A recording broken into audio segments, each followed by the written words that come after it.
সংবিধান আমাৰ বেসিক ৰেভিনিউটো আমাৰ গাঁওবুঢ়া আমাৰ ট্ৰেডিশনেল নিয়ম মতে চলে তো আমাৰ যে মাটি লব আমি গমেই নাপাওঁ আৰু চৰকাৰৰ এটা প্ৰথম দায়িত্ব আছিল প্ৰজেক্ট আহিলে আমাক ক'ব লাগে তাক কাৰ্বি ভাষাত ট্ৰান্সলেট কৰিব লাগিব ৰিপৰ্টটো অসমীয়া আৰু কাৰ্বি ভাষা দুইটা ভাষাতে বেনাৰ পোষ্টাৰ হ'ব লাগিব তাৰ পিছত তাত মানুহে কি অবজেকশন আছে নাই তাৰ কাৰণে এটা টাইম পিৰিয়ড দিব লাগিব সেই ধৰণৰ কোনো ডিউ প্ৰসেস যেটো আইনী ব্যৱস্থা পালন কৰিব লাগে একো কৰা নাই সিহঁতি কৈছে যে ওচৰে পাজৰে কোনো ধৰণৰ জংগল নাই আমি গম পোৱা মতেতো গৰম পানী বা নাম্বৰ ৰিজাৰ্ভো বেছি দূৰ নহয় গম পোৱা মতেতো ইয়াত হাতী বাঘ চৰে নাই হাতী আহে নাই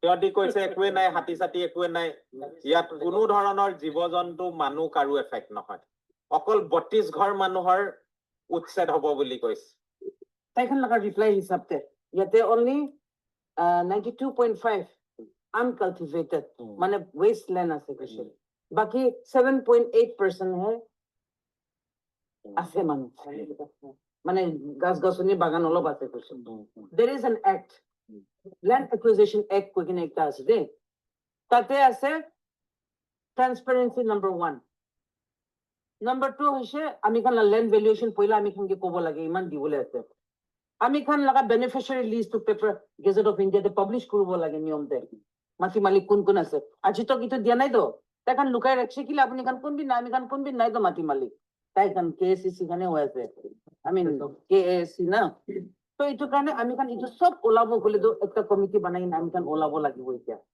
আপুনি খান যদি মঞ্জুৰ আছে গলে মই নাম হল উইলসন ৰৈমা মই নাফাং গাঁও লগা হয় আৰু আমাৰ বিলাক এতিয়া সোলাৰ প্ৰজেক্ট যোনটো আমাৰ এৰিয়াত আহিবলৈ কৰি আছো আমি এইটো এৰিয়াটো এৰিম কৈ পেলাই আমাৰ বিলাক 23 ভিলেজ আমাৰ বিলাক জয়েন্টলি এইটো এগেইনষ্ট কৰি আছো এতিয়া আমাৰ বিলাক এইটো কম্পনচেশ্যনে নালাগে আৰু আমাৰতো এইটো এনচেষ্ট্ৰেল হোমটো আমাৰ এইটো এৰিব নহয় কৈ পেলাই আমাৰ বিলাক ডিচিশ্যন লোৱা হৈছে তো মানুহ বস্তু ৰেডি হ'ব লাগে নাদিম আমিতো মাটিত থাকিব নহয় আমি কম্পনচেশ্যন নালাগে ক'বলৈ হিমাত থাকিব লাগে নহ'লে কিবা বহি কাৰণে কৰি থাকিলে একো নহ'ব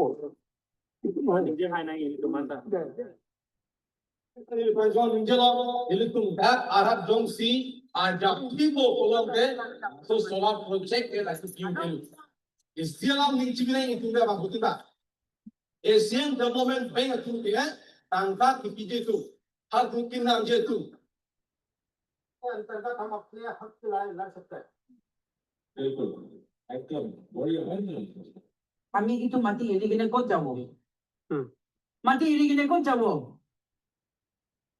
ইয়াতে যেনে তেনে আমাৰ ইটো এৰিয়াতে 2-3 হাজাৰ কাৰ্বি মানুহ থাকা ট্ৰাইবেল মানুহ থাকা ইটো বি খতম কৰিব গলে ক'ত যাব আমি খান কোন কোন দিবলৈ মন নাই হাত উঠাবি তো দিবলৈ মন নাই না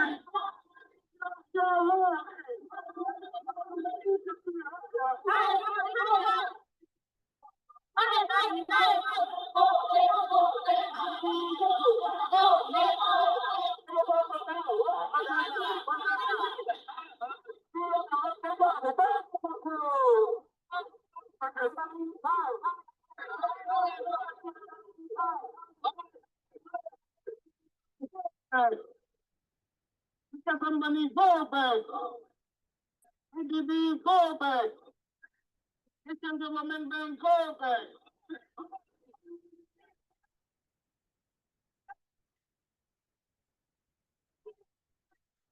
Company lagi lagang so itong cedon bunje tapi na don through ilton no no na kagul ka 1,000 bikha ka no solar project ban ki piki ka Bihar में तुम बेलवानी तुम्हारा होने के पेगा फालतू लगे काउंसिल तू लास्टली इन जारी की बंगला तुम लोगों ने तो जाओ हम तो लोग ने बाकी किच्छे की पे तो जापान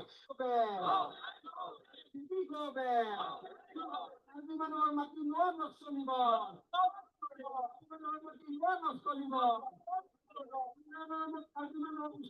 বন্ধ করা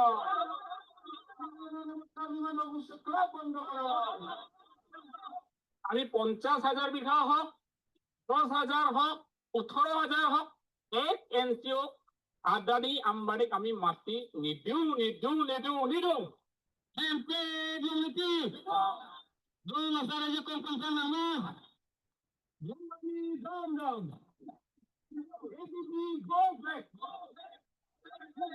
এটিপিশন হাই এটিপিশন হাই তুম হাইওয়ে জি तुम हाईवे जी तुम हाईवे जी मारी जी my heart my beauty is only come someday. That is majorly funded by the Asian Development Bank. So we would like to bring to your notice that the quality documents that have been present to you doesn't portray the truth of the impact that the project is going to have on the people, which is more than 20,000 individuals. And not only the human individuals, but also it is the last resort in a free moving space for the Indian elephant and other important species which share the space with us. So in this concern, I would like to bring to you the prayers and the demand of the people will be the subject of this unfolding tragedy. And you have all discussing to stop and absolve the people from this uncalled for tragedy. And we pray that since there has been no construction, since there has been no land dispersal, we pray that you will take cognizance of it and rethink the whole project there, allowing the indigenous communities protected by the Indian Constitution 6th schedule to govern themselves with their own customary rights and continue living in those spaces and enriching the environment which is present there. And the biggest lie that has been told to you, it is a degraded land, it is a wasteland. No, that is one of the most green covered areas in Assam. And we pray that all these lies which are being put out to you is gets the truth out of it, and the people are able to get justice out of this demands and requests. Thank you.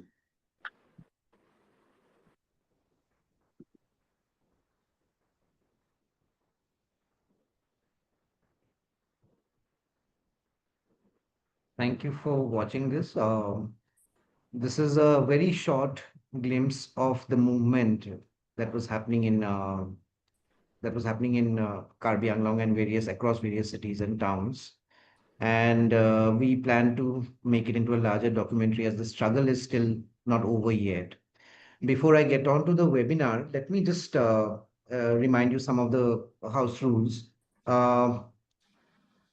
So I think all of you know that this will be about 1.5 hours of conversations. We'll have 1 hour of various presentations by the members who are the panelists, the esteemed panelists who are present here, and they'll be speaking for 10 minutes each, and then we'll have half an hour long interaction.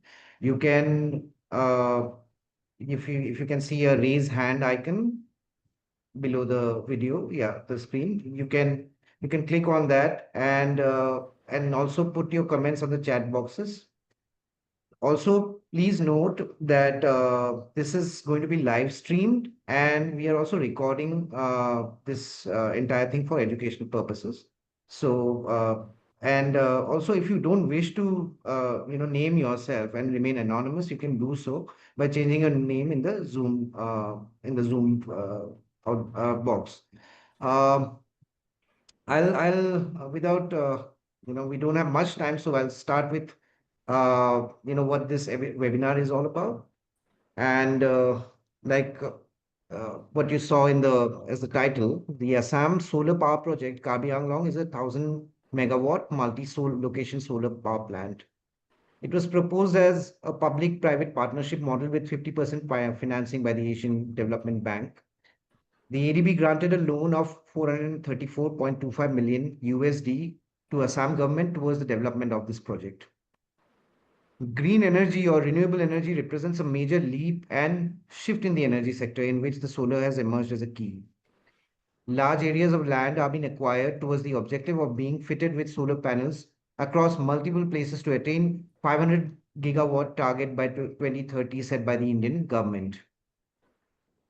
Coming to Assam solar power project, which was proposed in Karbi Anglong, has been made under contention from the perspective of the indigenous peoples and their rights. The project's major site falls under Karbi Anglong Autonomous Council and indigenous administrative area protected by the 6th schedule of the Indian Constitution.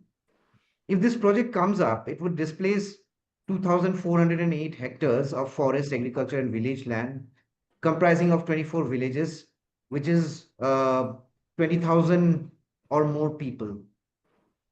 And what we are witnessing here is that this contentious claims made by the Assam government as well as independent consultants of ADB were challenged by the community elders and people of these 24 villages, along with major opposition parties like All Parties Hill Leaders Conference, National People's Party, CPI-ML, mass organizations like All India Kisan Sabha.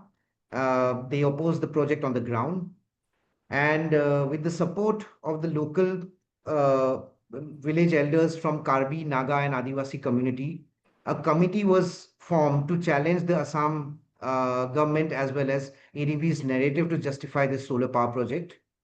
This committee, the Karbi Anglong Solar Power Project Affected People's Rights Committee, organized peaceful and democratic resistance on the ground. Two of its members also attended a meeting organized by ADB in Milan. You saw it on the video itself, one of our members addressing the ADB officials. And they reminded them about their commitment to the indigenous land rights and apprised them on the opposition to the project. From what we gather, on May 23rd, ADB withdrew the loan to the Assam government. The people opposing this project, including the affected villages, have welcomed this and demanded Assam government to cancel the entire project. Now, coming to the major questions that this webinar would be addressing. One is the idea of just transition to green and renewable energy, the truth behind it. Secondly, we are looking at international financing, the global energy economy, its impact on the indebted states and its people. The violation of the safeguards provided under the 6th schedule of the Indian Constitution, under which the Karbi Anglong Autonomous Council is also protected. The violation of environmental laws and the rules in the land acquisition process, and the concerns of the indigenous people, and the idea of free, prior, informed consent. So these are some of the concerns. These are some of the questions we are looking at in this webinar. The webinar will have speakers from the projected affected people and also civil society representatives from various conditions and experts who have been working on the issues for a long time and have been contributing to the idea of just energy transitions with rights for the indigenous and the affected communities. The webinar has been organized by People Ecology Network, an organization dedicated to raising the issues related to the rights of people vis-a-vis ecological concerns across Northeast India, and Growth Watch, a voluntary research and advocacy institution to protect natural resources from being grabbed by powerful groups. We have a panel of speakers. I won't keep you waiting, and we have Vikram Hanse to begin this entire conversation. He is a youth political leader and also the advisor to the Karbi Anglong Solar Power Project Affected People's Rights Committee. He has been engaging with the affected peoples from the ground and has taken their voice ADB, the Karbi Autonomous Council, the Assam Power Distribution Company Limited, Assam government for redressal. Thank you, Vikram, for joining us. Without delaying, if you want to start your conversation. Thank you. Yes. Thank you, Anupam. Thank you so much for bringing us together, and also Ecology Network for bringing us all together. The first thing I would like to add on this is that the Karbi Anglong Solar Power Affected People's Rights Committee, this particular committee is set up by the affected villagers of those 23 villages. And then this committee has spearheaded and taken the lead of this movement to protect the indigenous people lands and their agricultural land, also the areas which are rich in animals like the elephant corridor itself. So this Karbi Anglong Solar Power Project Affected People Rights Committee has stand firm on these issues because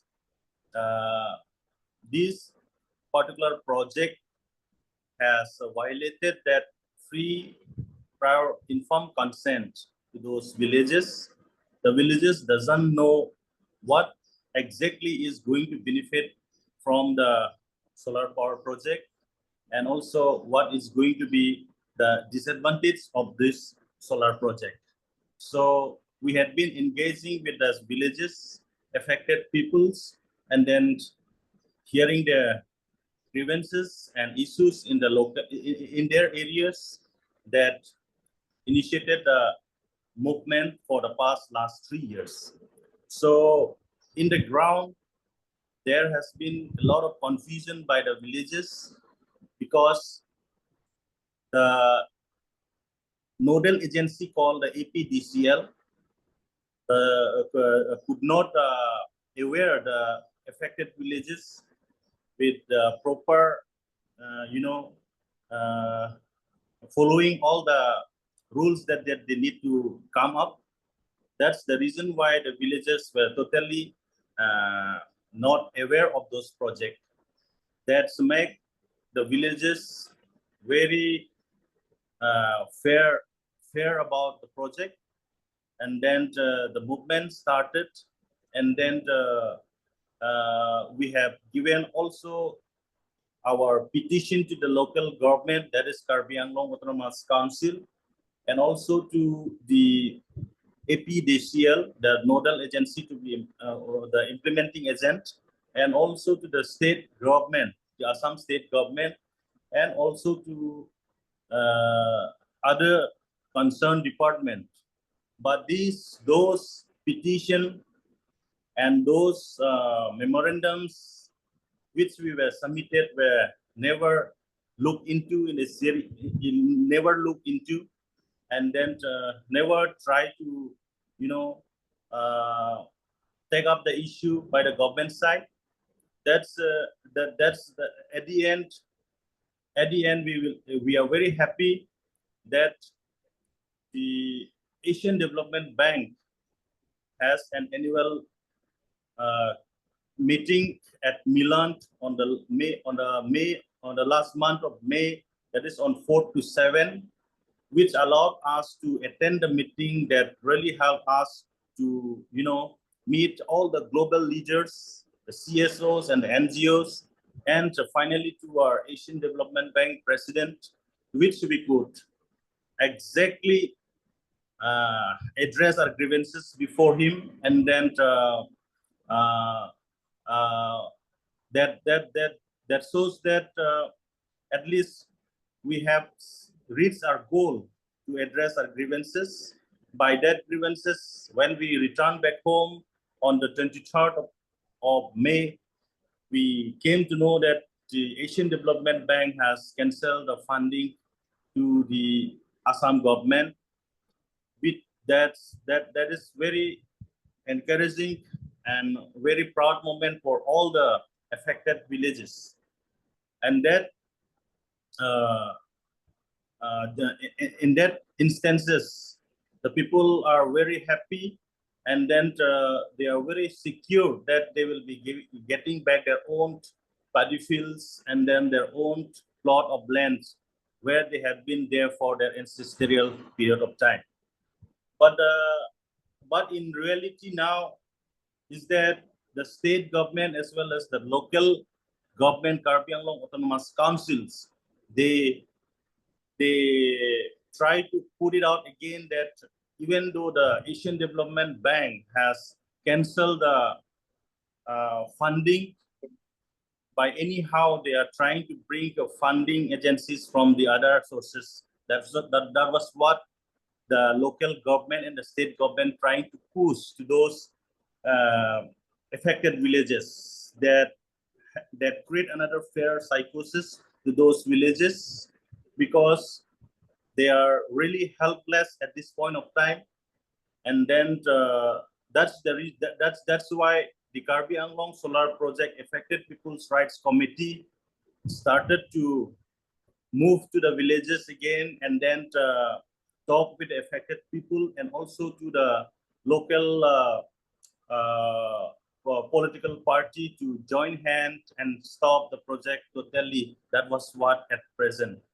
In the ground, there has been a lot of threatening, and then the warning to all the villages, as well as to the committee of Karbi Anglong Solar Project, that the political party called the BJP, Bharat Janata Party, and their workers, which they wanted to have the compensation of the land, compensation for the land, but they could not convince the villages, but they are threatening the committee members as well as the front runner of those activists who are on the ground. So on the other part of the I would like to add is that we and the affected peoples of the solar project areas would like to appeal once again to totally withdraw the project, so that our indigenous peoples and the affected peoples living in that areas are fully, happy, and then they will be enjoying, and then they will be able to, go for the livelihood in the form of agriculture and any other form. That was what I would like to add in initially. Thank you. Thank you so much, Vikram. This was great to hear about your how this came about. And we'll have a conversation later also when the question and answers will follow. We will have with us Anita Mej, madam. She is also a part of the Karbi Anglong Solar Power Project Affected People's Rights Committee, and she is a grassroots activist from the Naga community who would be losing the land to this project. She hails from a very interesting area in between Assam, in the Assam-Nagaland border. Ma'am, I would like to request you to come and join and also speak on your experiences that you witnessed in the last few months related to this movement. Thank you. Thank you, Anupam. Okay. Okay. Thank you, Anupam. Okay. See, yes, the solar project was a little bit too much frightening thing for the Karbi people, the indigenous tribes of Karbi Anglong. We, the individual owners, were never addressed that there was a solar project coming in.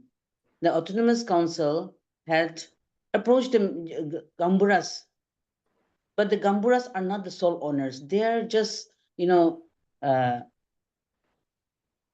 coordinator between the villagers and the Autonomous Council. But the Gamburas, they had taken the full, responsible, and they have, without asking the villagers individually, they have taken our land for the purpose. But none of the villagers are happy with it. As we know, our land is our only resource that the villagers have. We duly depend on this land for our agriculture purposes and for our livelihood, for every family. There are many agricultural sectors where they grow vegetables and do a little bit of marketing. That is what we have for our, daily life, sustainable life. Now, bamboos are cultivated, and many rubber trees are there. Many costly, cash crops are there. Now, if the government wanted to take all this land, where will the villagers go? We, the tribals, we are not into business we don't know what to do about business. If we get money in place of this, the land, then we are going to have, we are going to get a suicide for all the villagers. We don't know how to do business. We know only agriculture. And the animals, we rear animals, we rear pigs, we rear sheep and goats, we rear pigs, chickens, ducks, and all this will be destroyed when the entire world, is moving, towards, protecting the environment, the nature, observing a world day environment, planting a tree or a plant like this. But we have, by the grace of God, we have all in natural. And that also the government wants to destroy, which is, it is, very frightening thing for the entire area people. Not only the affected landowners, but the villagers, the neighboring villagers also, they're so scared about it. So we oppose the solar system, and we thank a few of our panelists and our members who had gone up to the ADB department to cancel our this solar project, and protecting our people. The government, instead of taking our land, should have you know started some professional institutions.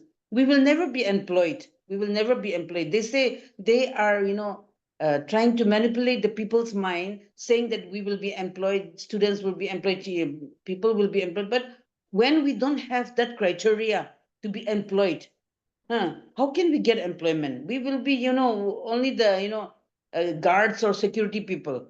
Our people are not that educated. Government should have thought it before bringing all this type of firms.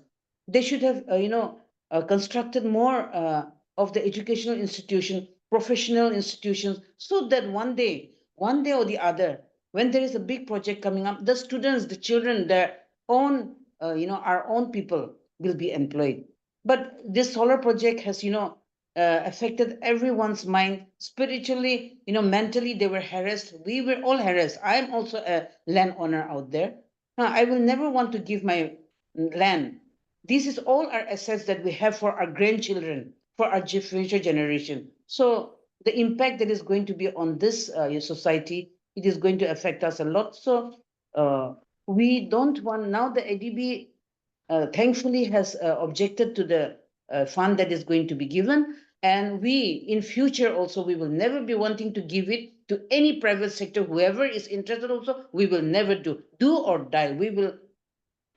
The government should kill us if they want to bring such a solar project in our land. That's all. Thank you.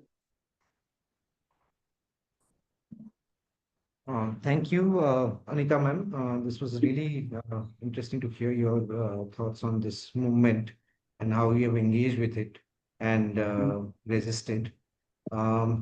If I may, I'd like to, we'll come back to you with more questions perhaps in the interaction round. We have with us Vidya Dinkar. She's a senior and a very prominent social activist from India, founder of Growth Watch, South Asia Just Transition Alliance. She has been a nuanced and a powerful advocate for the people's concern in the national as well as global platforms. And Vidya is going to tell us about the policy around the solar, this new solar parks and the financing behind it. So if I can quickly, get started with, we can hear from Vidya. Thank you so much. Thank you, Anupam. Thank you. Well, I was just thinking that this is actually the time for kudos and congratulations to all the brave fighters of the Karbi, Naga, and Adivasi communities from Karbi Anglong who have really been relentless, consistent, persistent, and ensured this success. They fought long and hard, but is it time to really rest on their laurels? That, I think, that time hasn't come yet. And somehow we need to sort of understand that whatever they've fought for, their lands, their forests, their ways of living, the biodiversity that they are so, so proud of, none of that is actually completely safe yet. We all know that when it comes to our governments, especially if we talk of South Asia, we're still very gung-ho about big. Big is still beautiful. Big dams, big solar parks, big wind farms, and everything big is beautiful, is pursued quite with a lot of enthusiasm by the government. And now, of course, we have folks in our government who dream of one sun, one world, and one grid. So they really dream big. And when it comes to a green or a solar project, a clean energy project, they think that they can be juggernauts that can really ride roughshod on the community's sentiments, on even basic things that when we look at an indigenous community and think of a project there, the first thing comes to mind is free, Aphlc, free, prior, and informed consent. And we think that if the government is doing this and it actually has a financier like the Asian Development Bank or any other international financial institution, that Aphlc will actually be, respected, the principle. Instead, what we saw is what,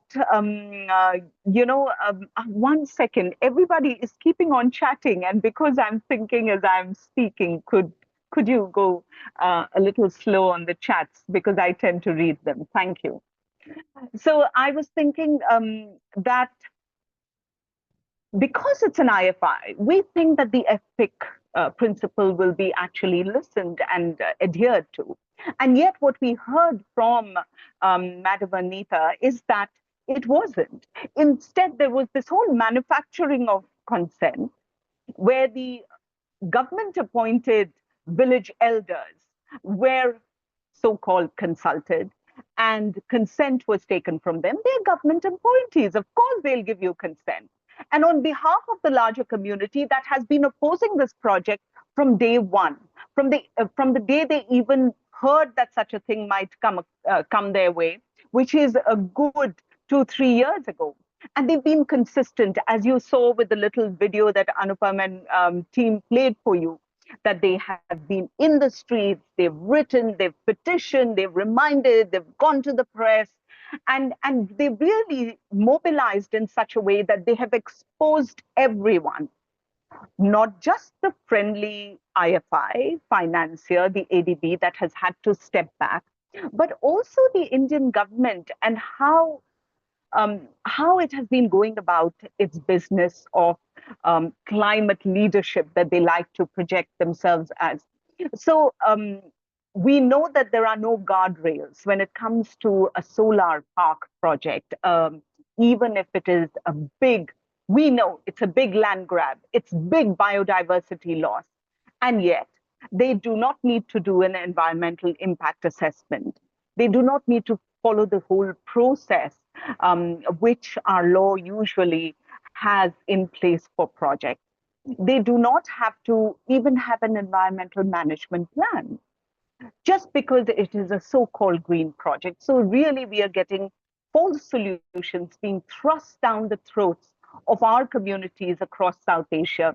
And this is what we saw the Karbi Anglong group really resist so valiantly.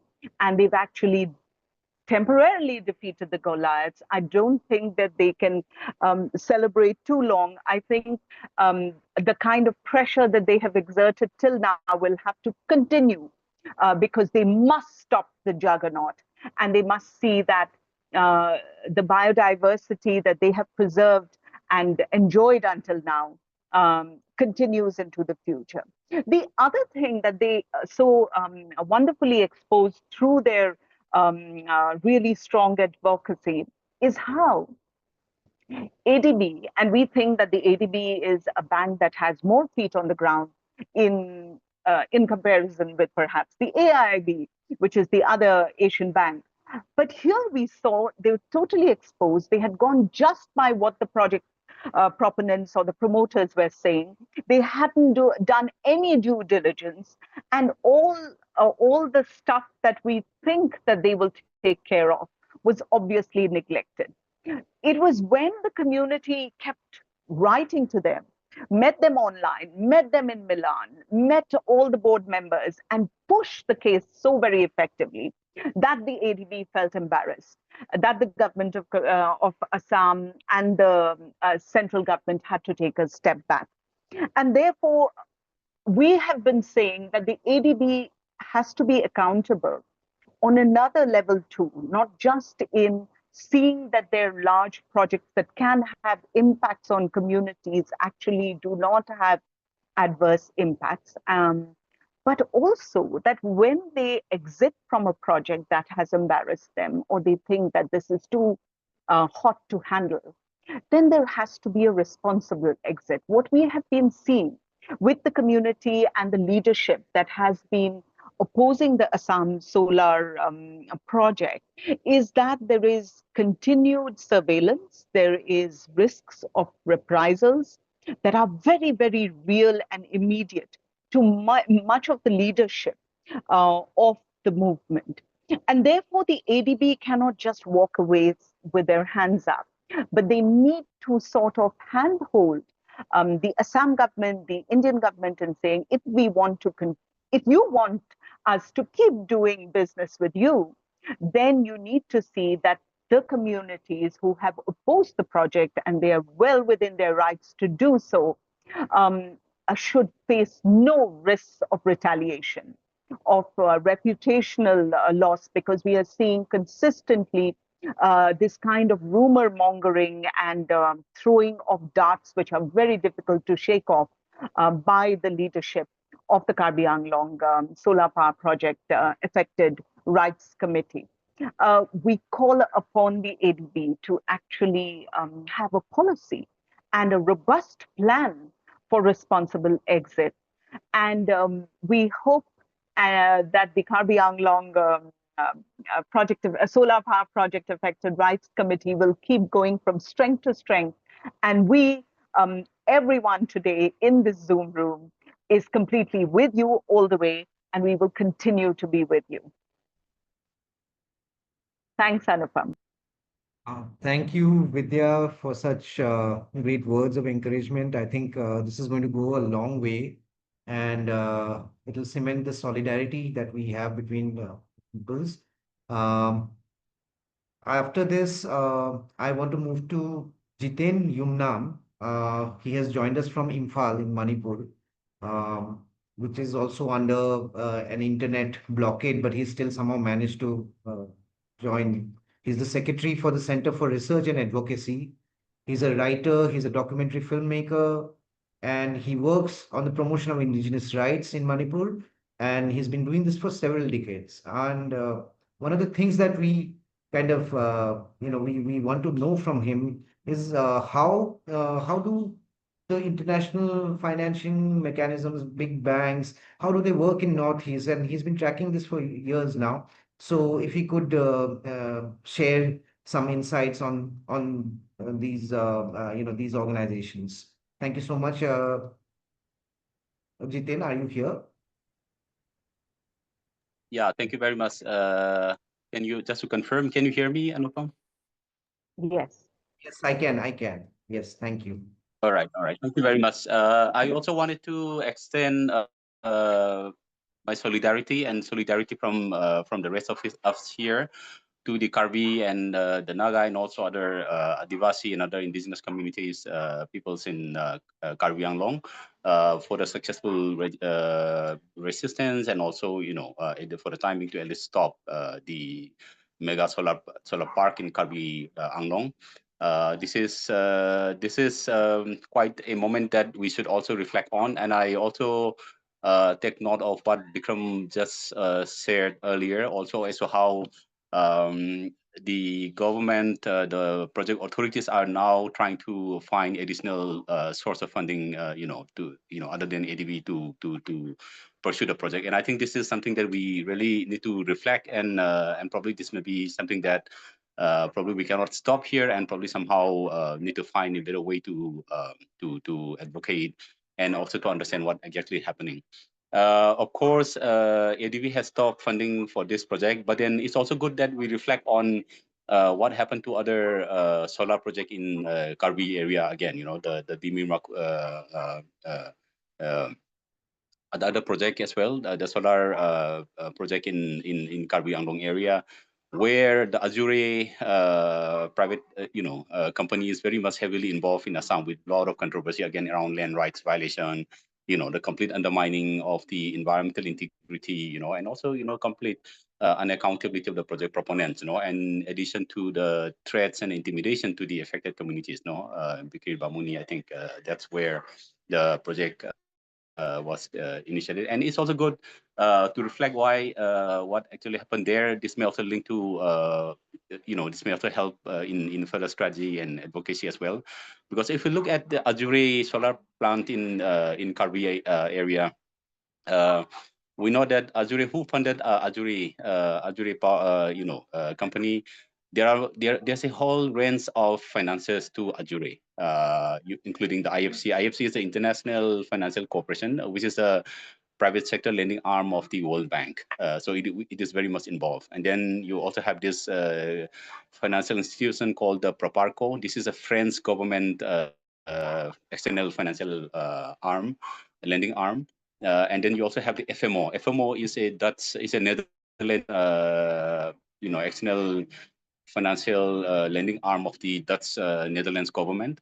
And then you have a Canadian pension fund, which is very much funding the Azure Solar, Azure company, and then also the Austrian OEEB. This is another thing. So which means there's a range of finances which are involved in directly and indirectly financing multinational companies. So that's why it is really important that we also keep track and monitor the initiative, or or whatever effort from the local authority and the project proponents while pursuing this solar project. And that is one part. And of course that may also help in how do we how do we engage other financial institutions and other companies as well, apart from the government, to ensure that they stop financing this kind of unsustainable and mega, SBD was referring to mega project and everything mega, also in Assam.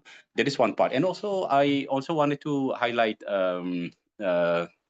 another aspect. Of course, when you look at the mega solar project in Assam and even in Northeast now, because these are being pursued in the pretext of renewable energy pools, in the pretext of solving climate crisis, all sort of reasoning green, clean, whatever, just energy transition, all sort of nomenclatures and all sort of reasoning and pretext.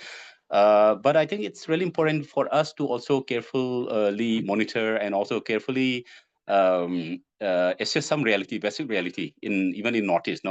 Apart from the direct impact on the communities, direct impact on people's land and resources, and the environment. And I think there is the fundamental question of the feasibility of pursuing a mega solar project even in the Northeast, even in Assam. And I think this is something that we really need to talk and also challenge whoever is promoting extensive mega solar project in Assam and even in the Northeast. I would like to recall one debate in the Assam Assembly in 2024 February last year, where the power minister goes by the name Nandita Gorlosa. I think she's the power minister of Assam 2024, and there was this debate, and opposition, they were raising this question on the feasibility of solar project in Assam. And in fact, the conversation, the interaction was quite impressive. It may help us to also, in the campaign and also in the lobby work as well. As per the debate, the total solar power proposed generation comes around 13,760. Like it's more than 13,000. Talking about 1,000 megawatt solar project in Karbi areas, including the other one. But then in Assam, the plan is for 13,700 and something. But it's an admission from the Power Minister of Assam that says that, despite the targeted number in terms of thousands and thousands, the actual generation stands somewhere just only 291 megawatt only, and so this is very trickle, and one of the reasons why she said, it's just 291 megawatt out of 13,000 something is because that Assam, one of the reasons is because of the climate change, because of the extreme climate change, extreme flood situation. It actually damages the solar power infrastructure, whatever infrastructure they created. And I think she cited this particular case where this Lalang Kilo area in a Kasar area in southern Assam, where at the 2023 or 22 flood, it actually washed out and completely destroyed the 25 megawatt solar power project. So that is one. So which means, given the kind of extreme flood situation, extreme climate change impact in Assam, there is even a basic question of feasibility of pursuing this solar project in the region. That is one. And secondly, she also said the lengthy rainfall period in Assam, and also that is also one of the reason, she said, one of the reason why there is less feasibility for pursuing a solar project in Assam. So that's an admission even in the Assam, admission by a power minister in Assam. So, and I think this is something that we really need to take forward. And of course, she also referred to the issue of land. There is little land, a little barren land for pursuing solar project. So that's why they try to acquire as much as land, in the projects of pursuing this thing. So ultimately, that leads to question. The next question is, where is the land? Where is the land? And my concern, if we went of monitoring other projects in Assam and other northeast part of, is it is not just a mega solar project which are pursued in Assam, in Karbi areas. It is also the large hydropower projects. It is also the palm oil. It is also the mining project. It is also the oil exploration. It is also the road projects. It is also the railway project. So which means these are mega projects. These are so-called national projects. These are called public projects, which actually involve extensive acquisition of land, massive land. So in terms of thousands and thousands, so which means at some point of time, the Karbi, the leaders, and also the indigenous peoples from Assam, even the North, we really need to think about what other projects, what other initiatives are being pursued in our region, which will entail a cumulative impact on the people and also on the land and also the environment. I think this is something that we really, really need to think. So that's where the fundamental question is, where is the land? That is the question that we need to answer to that, no? And Miss Anita Mack, she rightly point out how important is land to indigenous peoples, and so that explains that. And also the second question is, as I also referred to earlier, so is it only solar, is it only solar in Karbi Anglong that led to the alienation plan, that led to the displacement of indigenous peoples? So ultimately, given this kind of cumulative impact, it will add intensive pressure on the indigenous peoples, and of course we also need to talk about the environmental impact, the dilution of environmental laws, in India, for example, and how it will impact on indigenous people's rights. And of course we also need to talk how it will actually lead to other set of impact, which I won't go into land, because just talk about it. But then the potential impact on the forest area, the potential impact on on the agricultural land, potential impact on creating conflict and tension, not just within communities, not just within the government and the project proponents and with the communities, but also the conflict even with the wildlife.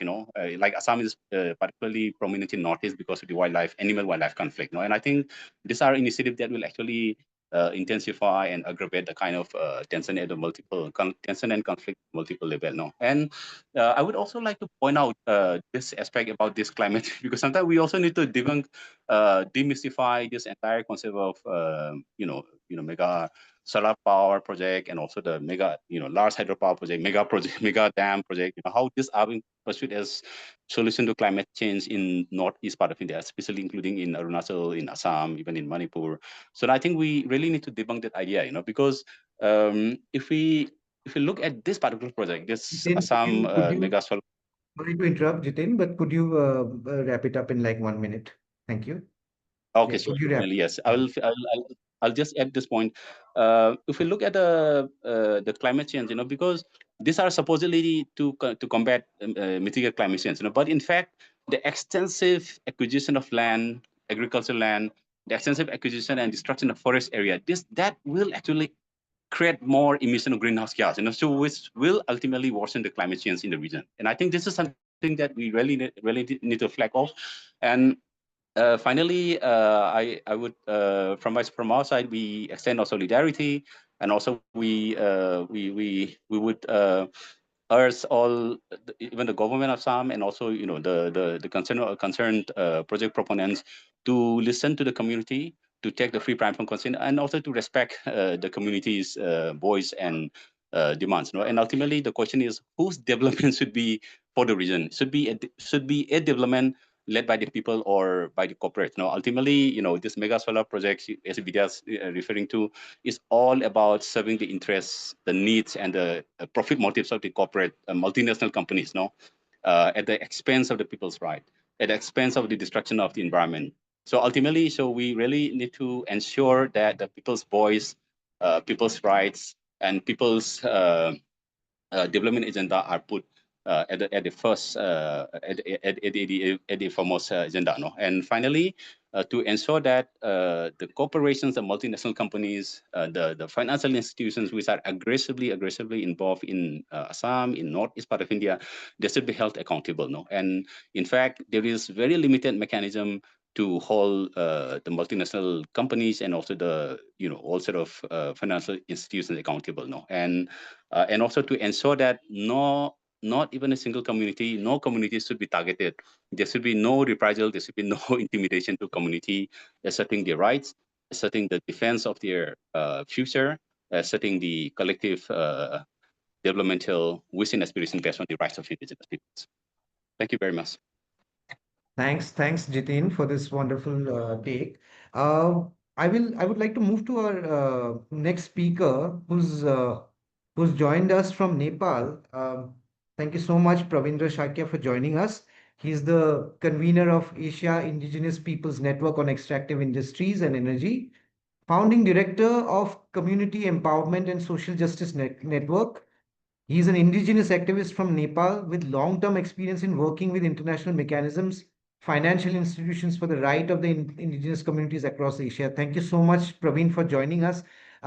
Something that we wanted to hear from you very particularly is, how do indigenous communities then, with the solar industry and all sorts of things coming into the indigenous lands, how do they resist, and what are the different ways of resistance that you have, in your experience have found out? So if you can share those experiences. Thank you so much.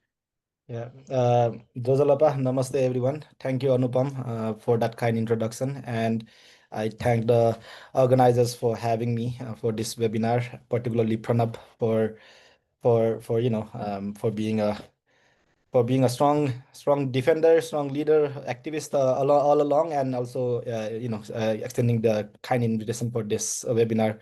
So yeah, as Anupam, as you have also asked, I think I'll just try to focus on how indigenous communities have kind of registered in the context of energy transition projects in the region, in the particularly in the eight from the experiences of the 8 countries where APNI works.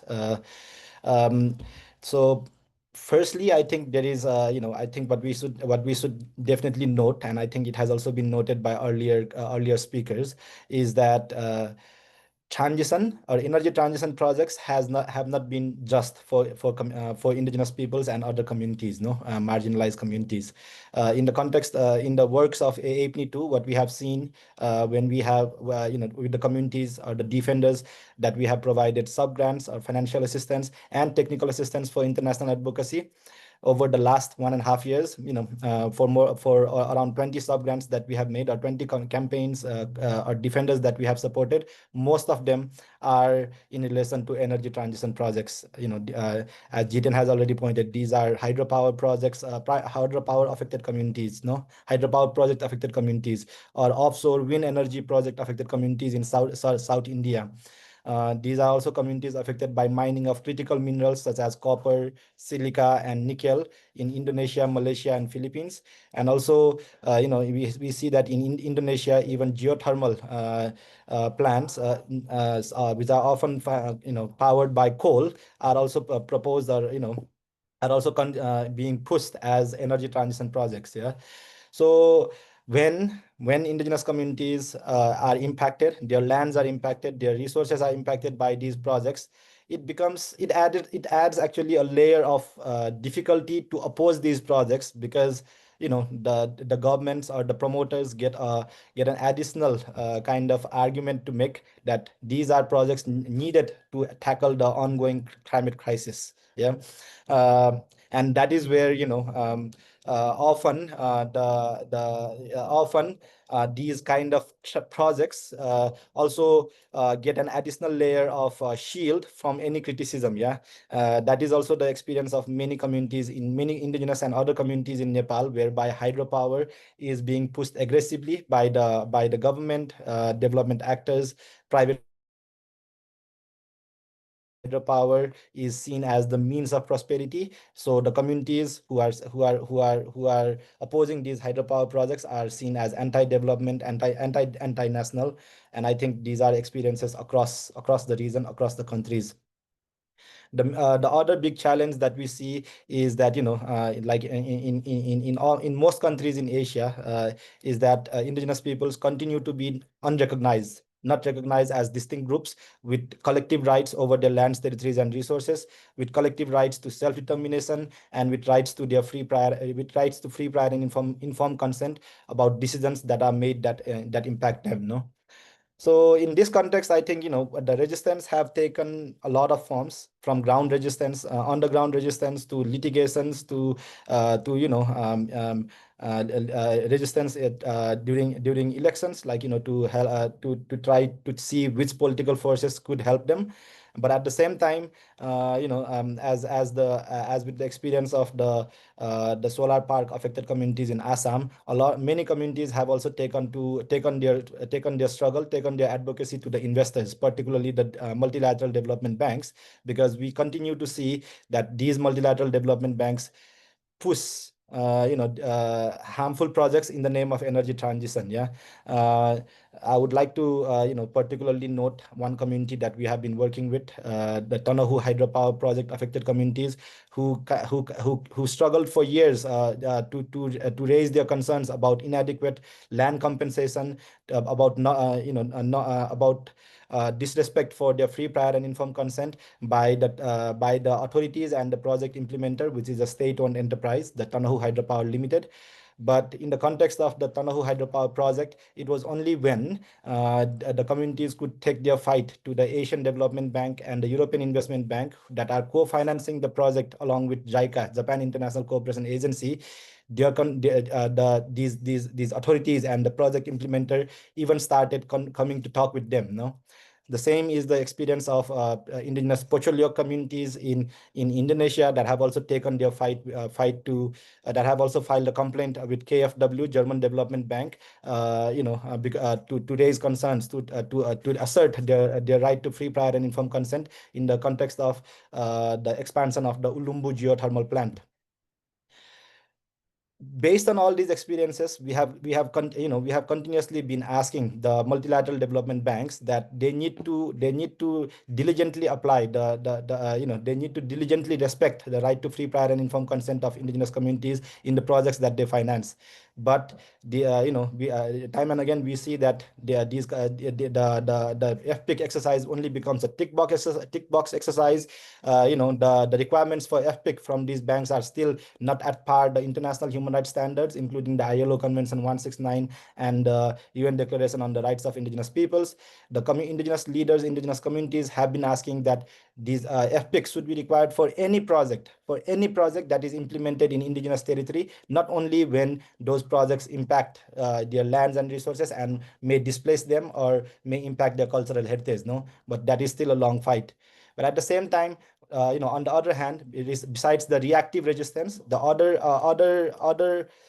call that we have been making to these investors, to these banks, to these development actors, is that they need to see indigenous peoples as partners for development, not just as a beneficiary or a stakeholder for development, which is how they are often presented. No, so in communities that in some countries, what we have started to do is promote indigenous-led energy solutions in the form of micro hydro projects, in the form of mini solar projects, whereby communities are the developers of those of their own projects, design designers of their own projects, engineers for those projects that are implemented in their lands.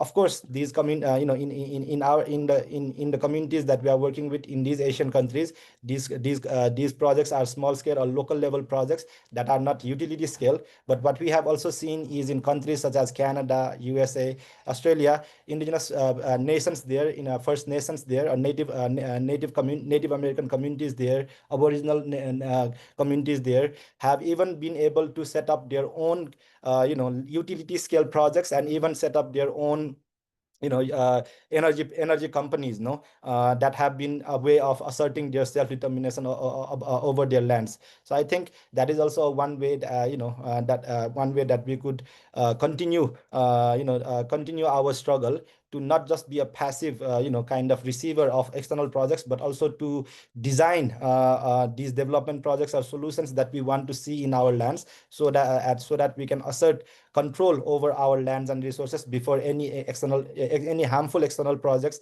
are implemented or are proposed in our lands.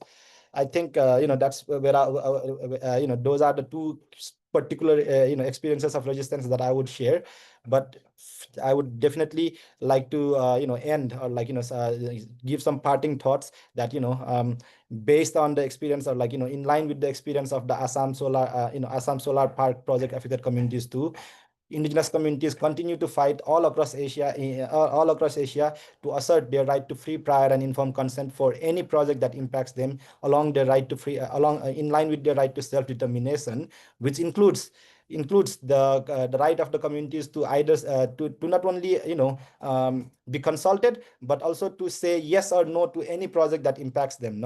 And FPIC again is not being understood in such context by unfortunately by the development actors who these development actors that claim to uphold international standards, or uphold accountability.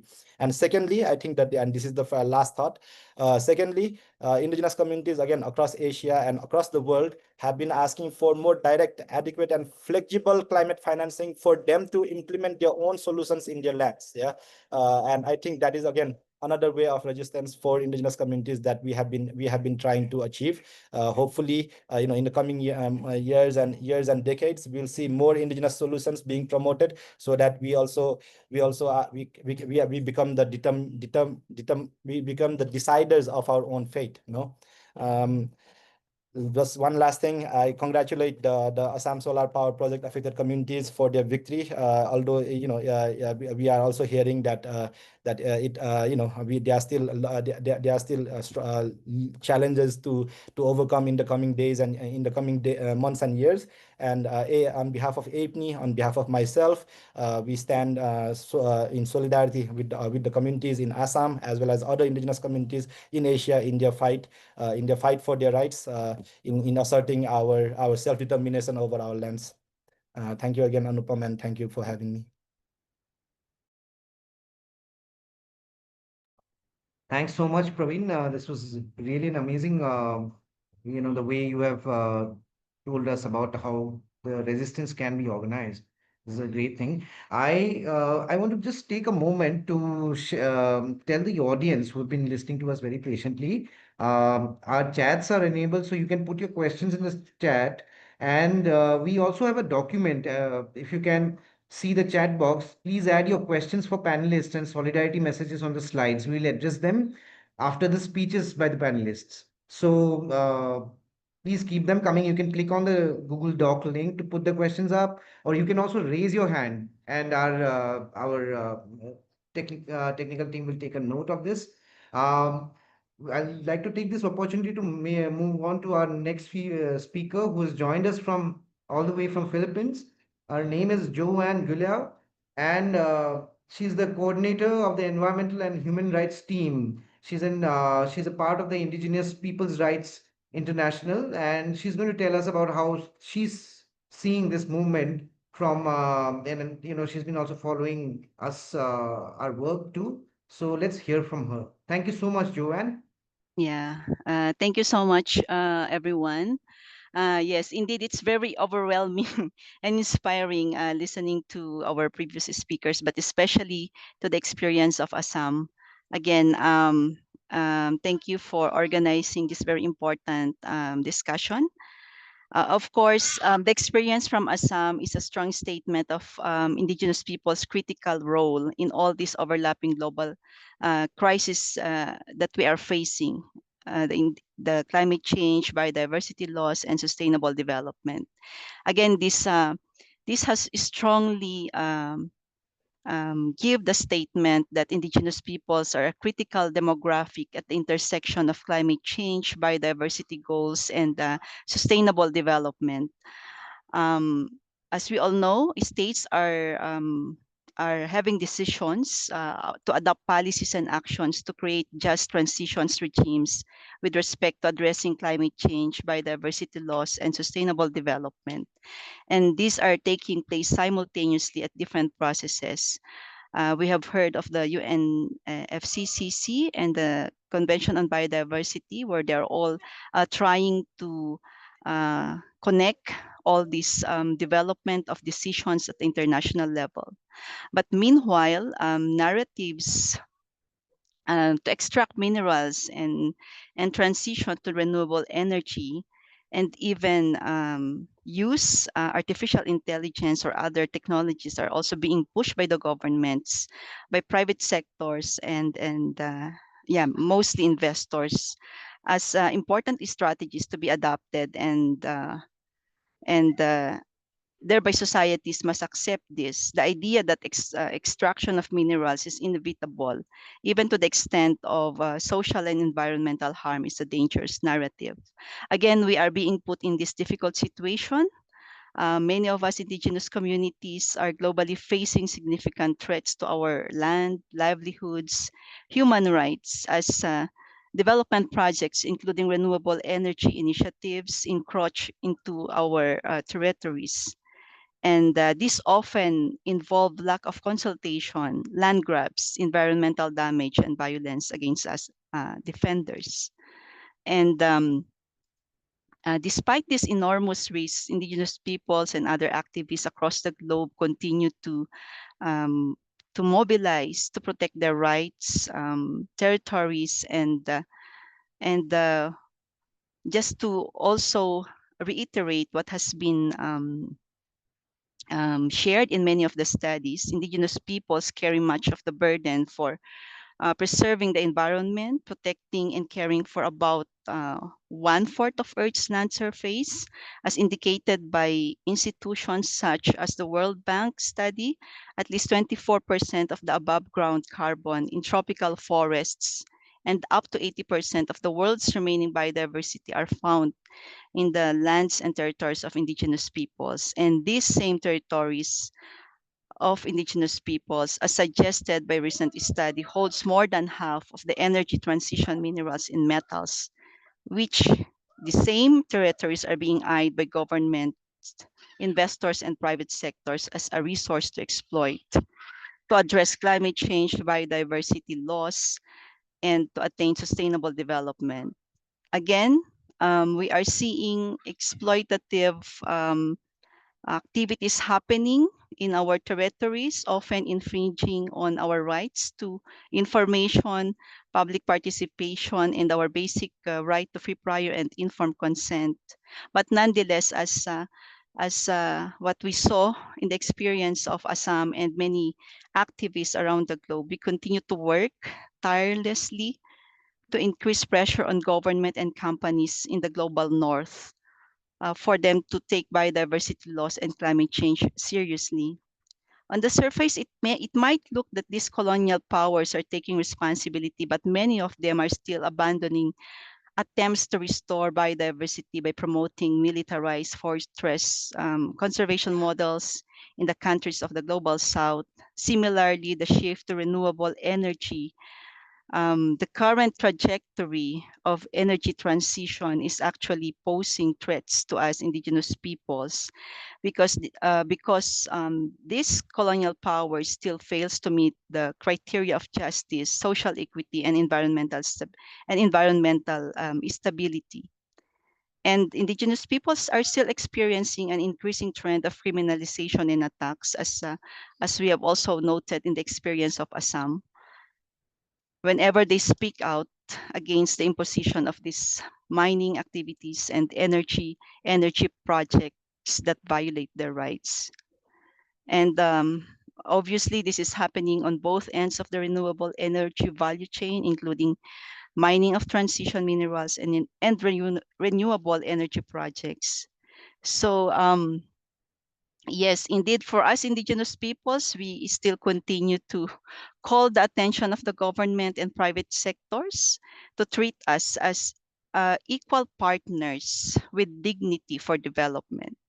As a partner, we call for the integration of our perspectives into energy planning and decision making.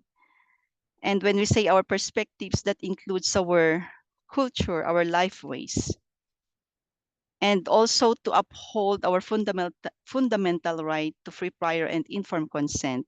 Again, our free, prior, and informed consent is a central issue to ensure a human rights-based approach.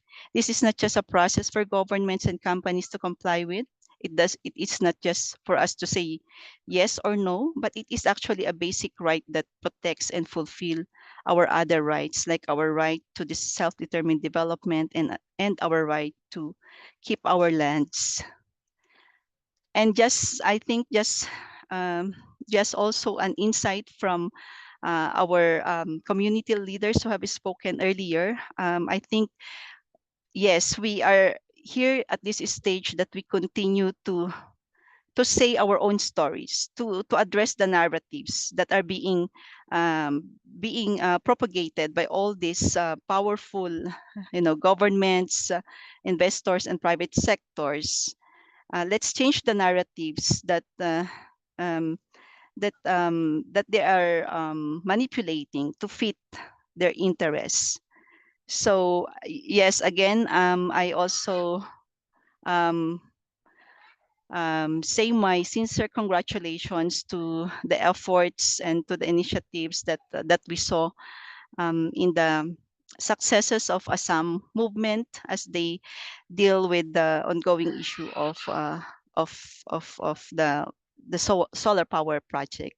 Again, as I can also derive from our earlier from the earlier sharing, this is still the beginning of more work for us to do in the future. So I think I will end at this point. Thank you so much. Thank you. Thank you, Joanne. This was really nice to hear from you and your kind words. So I think we will open this session to our, the audience who've been patiently. Some of you have also sent your questions through the slides that we can see here. And I would also request you to use the raise hand icon, and we will get to you. But we will start with the messages that have already come to us on the slides. And I think there are some of you have congratulated the community members. There's this message. Congratulations to the community members for the withdrawal of the loan, sending lots of support and solidarity for the struggle. And there's also another very, I think the community members would love to know. Congratulations to all the members of the affected communities who did not give up raising their voices against unfair development, and to determined organizers who kept the struggle going. May your future be bright and your fights inspire other affected indigenous peoples. Thank you so much for these messages. I would like to come to some questions here. This first one, can you please clarify what happened with permission taken from autonomous committee? I suppose it's autonomous council that you mean. How was the consent bypass? What are the learnings for the schedule 6 areas or schedule 5 areas with similar experiences? I think Vikram, would you be able to tell us more about what happened with the autonomous council? Are you here? Yeah. Yes. Yeah, we have a government called local government. We call that is Karbi Anglong Autonomous Council, and it is governed under the mini constitution that is called a sixth schedule. So in the sixth schedule area, the land ownership belong to the Karbi Anglong Autonomous Councils. And then now, in this case, the Assam Solar Project, in this case, the Karbi Anglong Autonomous Council is now ruled by the BJP government. So whatever the state government and the central government directed them, they blindly follow the state government as well as the central government. That's they themselves doesn't follow their own constitution or the mini constitution that they have. So that's the reason why the autonomous councils are compelled to support the state government just to implement the solar power project. Like in the solar power project affected villages, we came to know that the area is very rich in agricultural products and it's a rich resources, we can say. But the government, the local government has reported to the APDCL that the land is 90% of the land is barren land and unproductive land. That was what they bypassed it.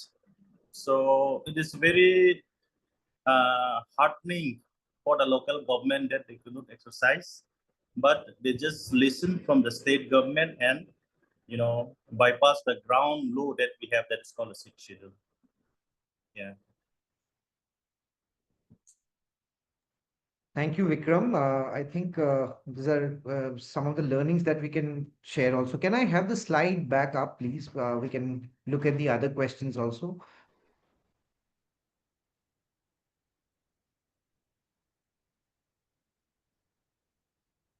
Thank you. So see, we have, so how, I mean, how can FPIC exercises be made more robust? This is the next question. What is the best way to get collective consent, if possible? Would Vidya be able to take this question, and then maybe also Joanne, because she was talking about FPIC. So I would like to hear from both of you. I'll start with Vidya first. Okay. So I was thinking that in this particular case, if we look at it specifically, what would have been the ideal thing? Yes, since we know that the Assam government has been not really democratizing the rural or even the urban space and local governance in the way that it's enshrined in the Constitution, that the sixth schedule doesn't really work as well as it seems to be on paper. There should have been this due diligence, especially because FPIC is mandatory for the ADB if they are getting involved in a project, that they actually check with their people on the ground whether at least 70–80% of the population of the project affected villages are okay with this. This is enshrined even in our law, right? The 2013 Act says if it's a government project, at least 70%. And this is not even an indigenous people's land. 70% of the people have to agree. I mean, if it's a private project, it needs to be 80%. So you should have done this due diligence according to Indian law, according to your own policies. And you should not just, as they often do across projects, we've seen it time and time again, that they listen only to the borrower, as they call them, their client, which is APDCL and the Assam government now, who really want to, they do not treat their own people, their own citizens with dignity, to sit down with them, to explain to them, and to get proper consent. You cannot just have some people who are the power structure controlled by the government, some of them even paid by the government, to say yes and accept that for the whole community. And because the ADB is an Asian bank, It's not the EIB, it's not the European Investment Bank that doesn't know Asian, governments and the way they function and how our communities are so top down even. And so the Asian Development Bank had no excuse. They've clearly erred in the worst fashion possible. And they need to, I think, document this as learning for within the bank, for their other peer banks, and also to warn the Indian government that we have been your long-term development partner. We cannot have this being repeated, that there is a consent which is manufactured with the powerful at the local level. And this is definitely not the way we want to see renewable energy projects on the ground, where there are more risks for community. So I think the responsible exit, or the RE that I talked of, has to be for this RE project, where they saw how things went wrong.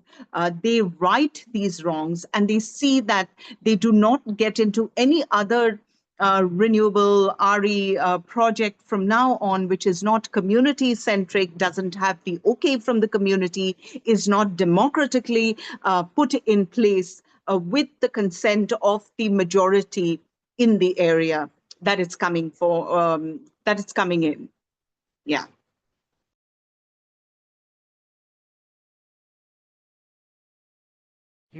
Thank you, Vidya.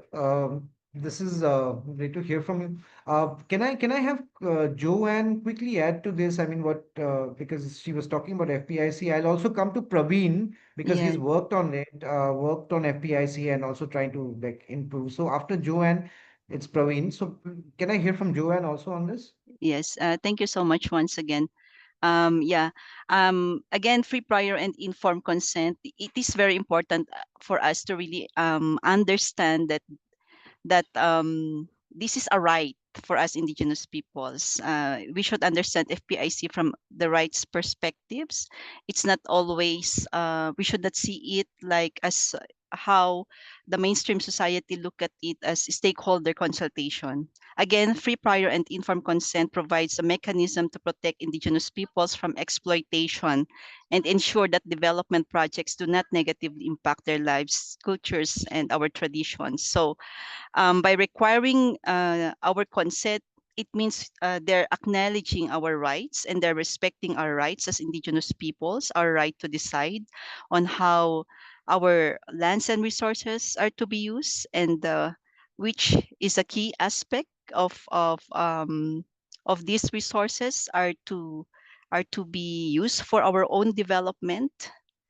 And so I just want to reiterate was what with sorry, I could not remember the name, but the first speaker just mentioned about having this informed decision making that ensures indigenous peoples that indigenous peoples receive sufficient information about any proposed projects, allowing them to be able to make informed decisions about whether or not to participate in this project or not. And so again, to ensure a collective decision making, there has to be enough or sufficient dialogue, and there has to be mutual recognition between indigenous peoples and development actors to gap the understanding and promote a more effective development, and allowing indigenous peoples to really be heard, and their rights are respected from the stand view of free, prior, and informed consent would really contribute to a more sustainable development and better alignment of the needs and aspirations of the communities involved in the project. I think Thank you. that's Thank you. all what I can say here. Well, this was important. Can I quickly have Praveen here because the question is that how can FPIC exercises be made more robust, and what is the best way to get collective consent? So if you can touch upon these two aspects, thank Yeah, thanks, Anupam. I won't elaborate on FPIC on on the importance of FPIC as a right for indigenous peoples in line with their right to self-determination. I think Joe has already, you know, uh, kind of explained that well. In terms of and but when it comes to the practical application, I think that is where we are facing challenges. So I think, I would try to I'll share some examples how indigenous communities are asserting their rights to free, prior, informed consent, no, in other countries.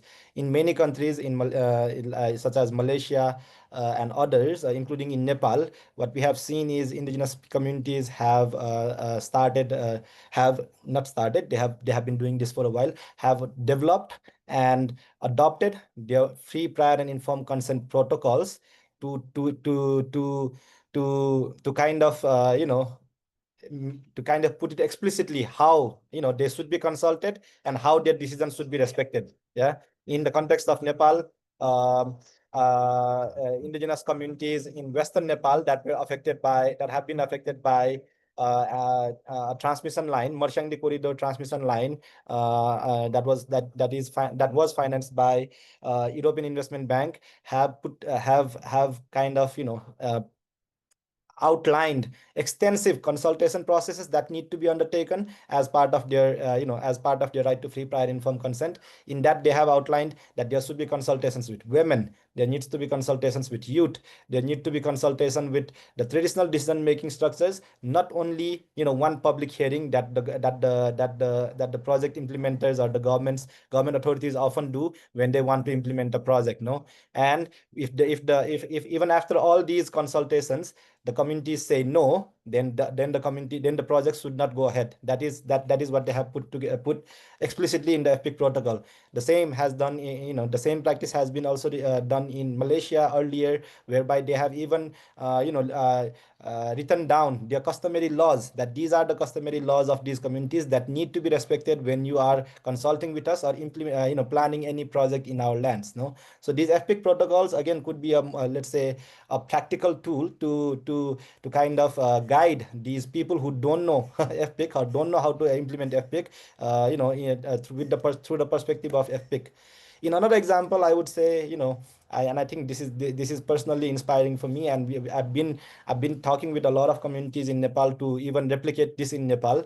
And this is the experience of One Piece Nation in Peru, which is a nation composed of Amazonian indigenous tribes, whereby the indigenous tribes have come together to demarcate their lands, to map their lands, and undertake extensive village consultations to even proclaim an indigenous autonomous government in Peru, within Peru, no, and declare their own constitution.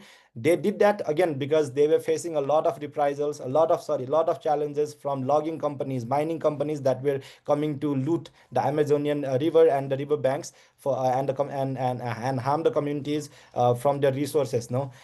In that case too, again, the communities have made it clear in their constitution, by when they declared the indigenous autonomous One Piece government, that we are still part of Peru. We are not seceding from Peru, but in these lands, these are the rules that apply, that we have formulated based on consultations among our people, and these need to be respected by the government of Peru, by anyone who comes to these lands, to implement any project, no. And I again, they have been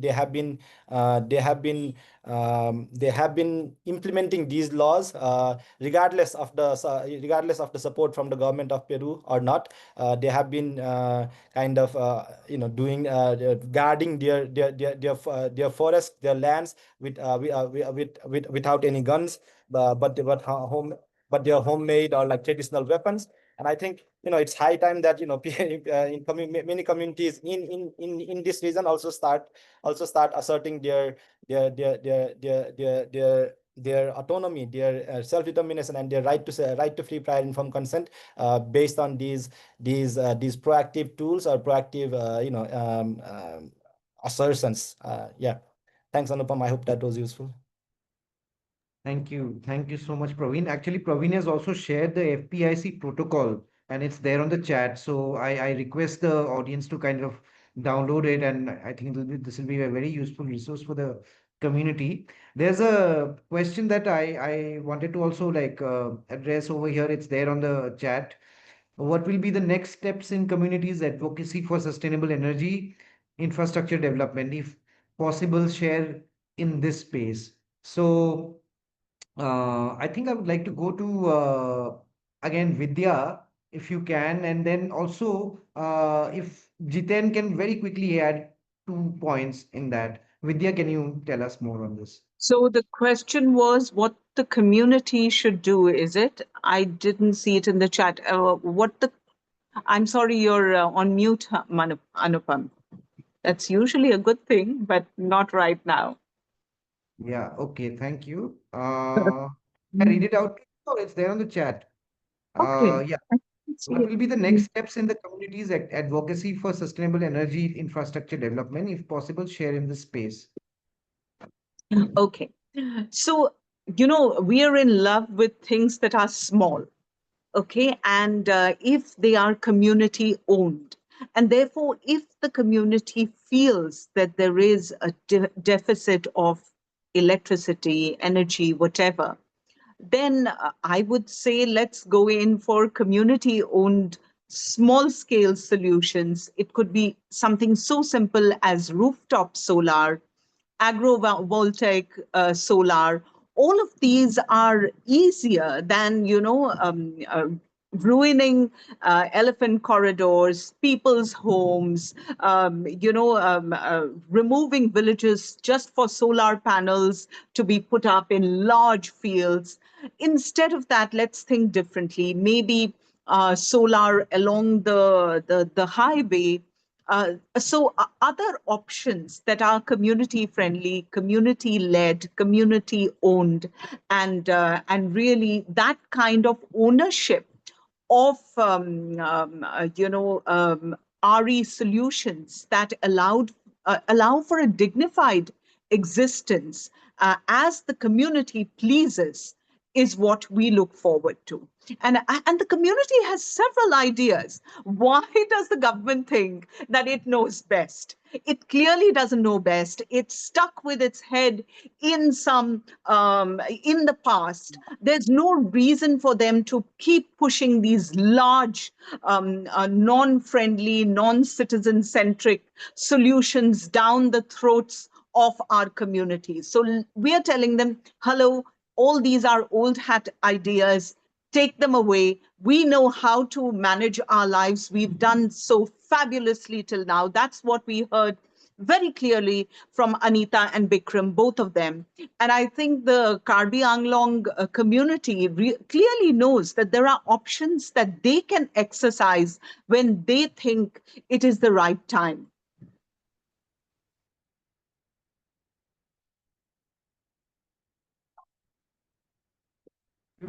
Thank you, Vidya. Can Jiten quickly add to these points? The question is, do you want me to read out the question? What will be the next steps in communities' No, no, advocacy for sustainable energy infrastructure development? it's okay. Thank you very much. Yeah.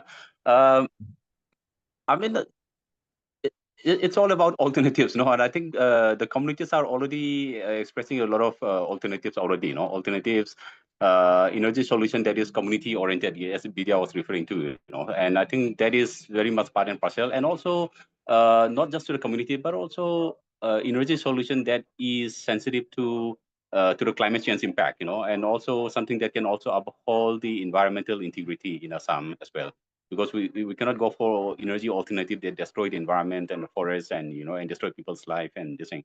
That is one. And also when you look at energy solution, I think it should be all about alternatives. When you talk about alternative, it should be about feasible alternatives that is sensitive to the people's needs. No, that is one. And also alternatives. When you look at alternatives, it's all about the participation. It cannot be something that is decided by the corporations or the project proponents or by the profit mongering. Whoever, whatever the developers. So I think that's where the importance of the free prior informed consent comes in. And I think that is extremely important. And sometimes it's also good to acknowledge that Northeast is already power surplus. Actually, we are actually Northeast, given the kind of gas power plants, the dam, all sort of this thing.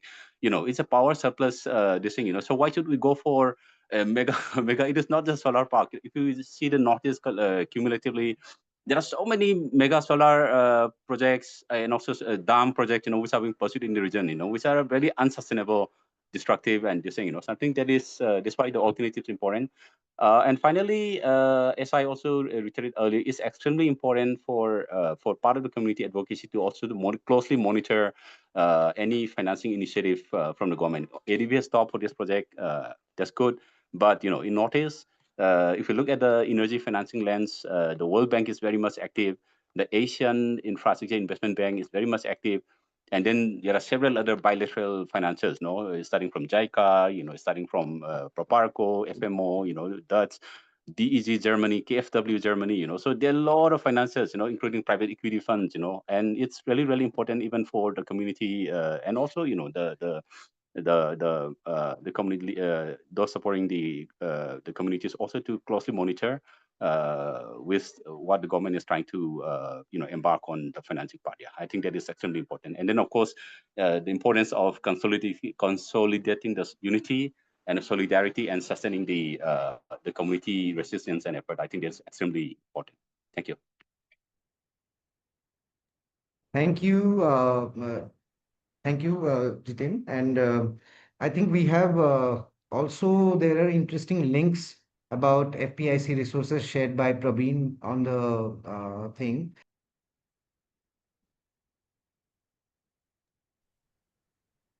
Can you hear me? Yeah. I would really like it if you can, some of you can suggest the next steps also, that what should community do for the sustainable development that we are talking about. I think there is, if I can have the slide up.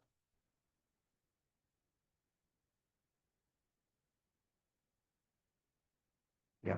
There's a interesting question here, and I think it should be addressed because it shows how precarious the movements are.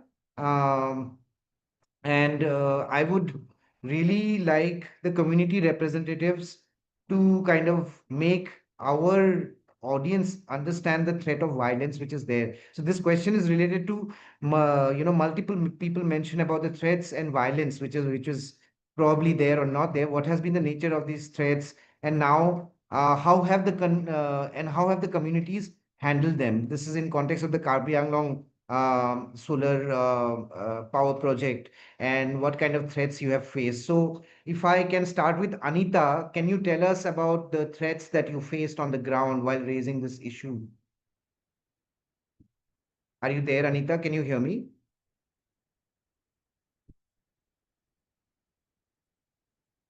Hi. Yeah.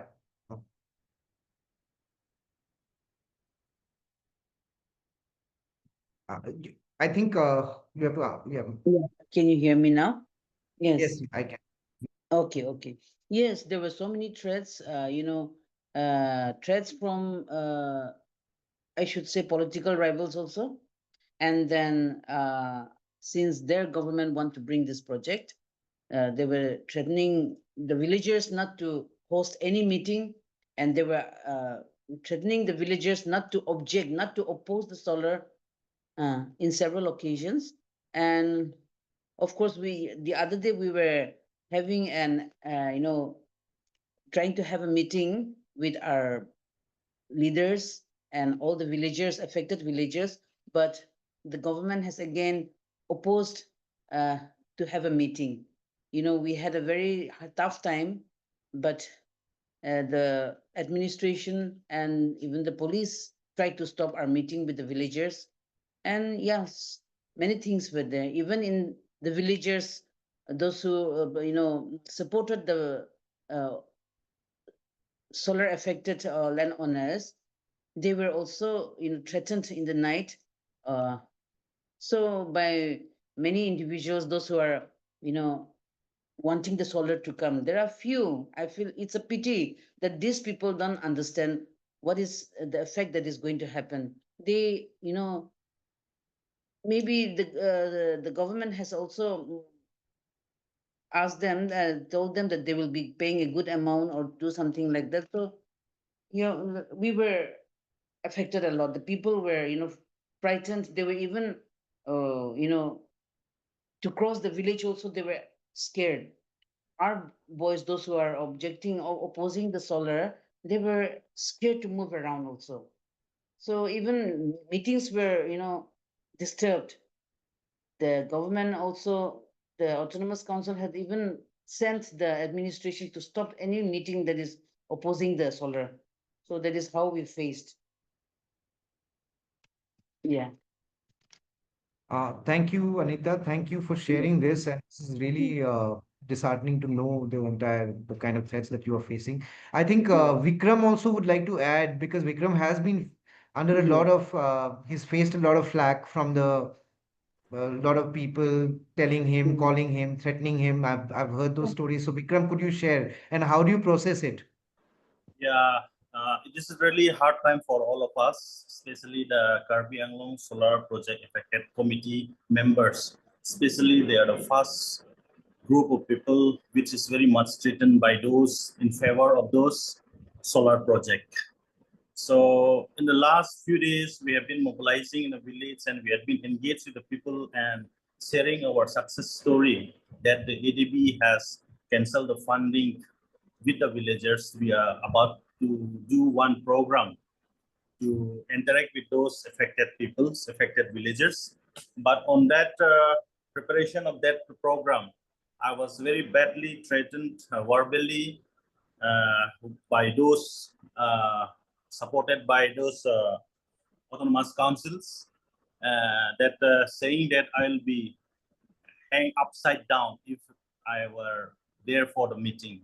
So there is one single instance, and there is also a lot of instances indirectly, and then trying to pressurize us to stop this movement. So it is very hard time for all of us. And then on the 10th of June, day before yesterday, there is supposed to have one gathering with the affected villagers and the committee. But that program was also forcefully stopped by the police force. So we have been questioning the administration, also to the district administration also, why our meeting was trying to, disrupt by the police.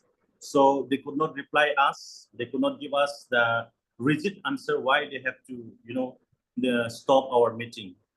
We have been applying for the information also that we have sent the information to the administration as well as the police department that we are going to host meeting on that day. That was the information we have sent to them. But they are saying that the meeting was not conducted with the due permission from the administration. So alternatively, we have been also asking back to them that what is the laws that you have that we need to, grant permission for the positive assembled of the people in the villages. So that also they could not reply us. So it is collectively the government is trying to suppress us a lot. So I want to request all the leaders of this global forum also to help us in this regard so that we can have a safety of our life as well as those affected villagers that they have been daily facing the threats indirectly or directly in that area. Yeah. Yeah, Anupam. Thank you. Thank you, Vikram. And it's been a very topsy-turvy ride for you guys. You know, and in fact, I think this week itself, 2 days back, we were in Karbi Anglong when you just wanted to inform the people that you had got this very interesting intervention from the ADB. This canceling the loan, and you and the entire bunch of the leaders, the community elders, Anita, everybody who were present there, we were stopped by the police and told that you don't have permission. You don't have the permission to go to your own community land. So that has been still. So we can see that the state is extremely vindictive. In fact, one of our comrades, one of our friends who had voiced his opinion, he is also from Assam, and he was there, and he was called out by the CEM of I think it's very condemnable. The CEM Tuliram Ronghan, he called our the convener of the Karbi Anglong Solar Power Committee, the convener Pranab Dole, they called him a murderer, and all fabricated charges, and like said that they are all anti-development. So this is the kind of abuse and threat that the community has to face. And even when there was one message that you had to convey to the community, you were not allowed, and there was a huge police presence. There was snatching of microphones, there was snatching of batteries from the Yeah, exactly. people. It's totally, there was no order, there were no prohibitory orders, and I think there is a lot that has to be achieved in this fight, and this is just the first step, I feel. And I've also, I think there are some interesting data or interesting points which have been shared by our esteemed panelists. There's one by Joanne who has shared the Legal Defense Sanctuary Fund. I think this is very important for the frontline defenders like Anita, like Vikram, and even Pranab also, who have been at the ground and facing these kind of threats. But however, I think I can, if the hosts would like, they can open this the conversation to other, if there are any more thoughts that they want to kind of convey to our esteemed panelists or anyone present over here. So I'll just take 2 minutes maybe, and then maybe wrap up with a quote from one of our audience who has shared a congratulatory message. So if we can have more questions, maybe anyone can speak right now. You have all been unmuted, so our panelists are here. You just have to raise a hand.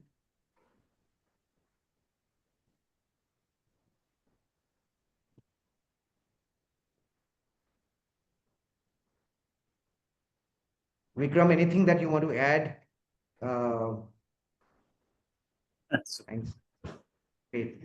Good to see you all. And also, I think I just wanted to actually this one congratulatory message that came. This is a lot of, like, this is for all of the people who kind of struggled in this movement. Congratulations to all the member of the affected communities who did not give up raising their voices against unfair development to determine organizers who kept the struggle going. So this is one of the messages.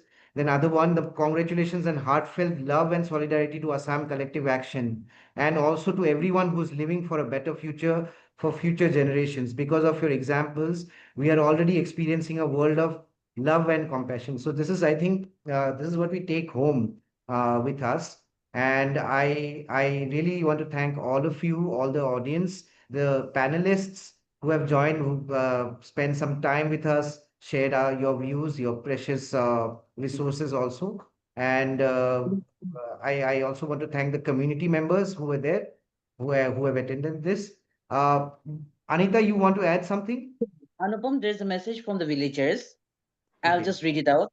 We bring Yes. greetings on behalf of all the affected landowners and thank each and every member who helped us save our land over the solar project affected area. Our prayers for you, nothing to give you in return. To all the activists who helped us, but keep you in our prayers for your good health, and we anticipate your support in future to save our land. Thank you. The affected landowners, that's all. Thank you. Thank you so much, Anita, for conveying this message to all of us. I think this is a huge boost for all the fighters. And Yes. I have a friend who want to read out a thank you note to all of us who are present here. So may I request Ranjini to share your thoughts?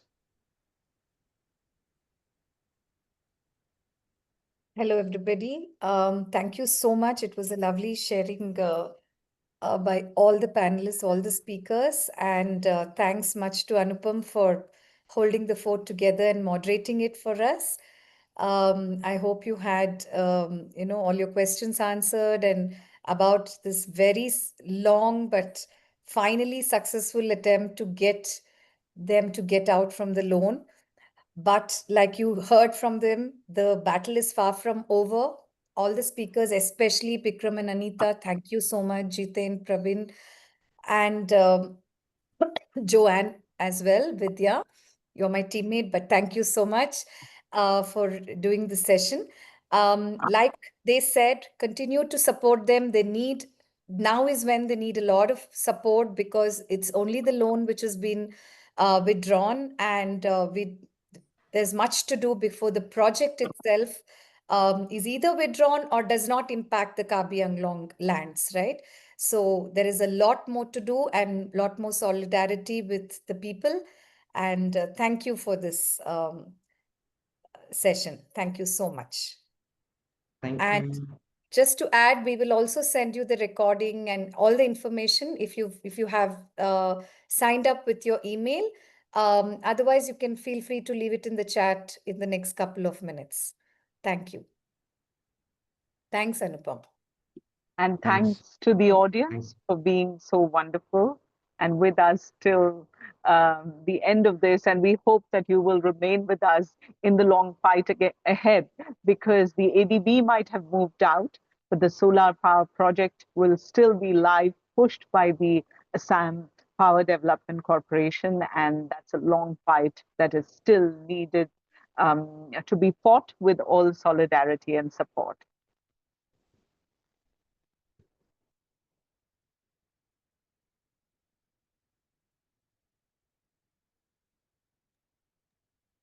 Thank you all. Thank you so much. Bye-bye. Thank you. Bye. Bye.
Yeah, I will end the session now. Thank you all.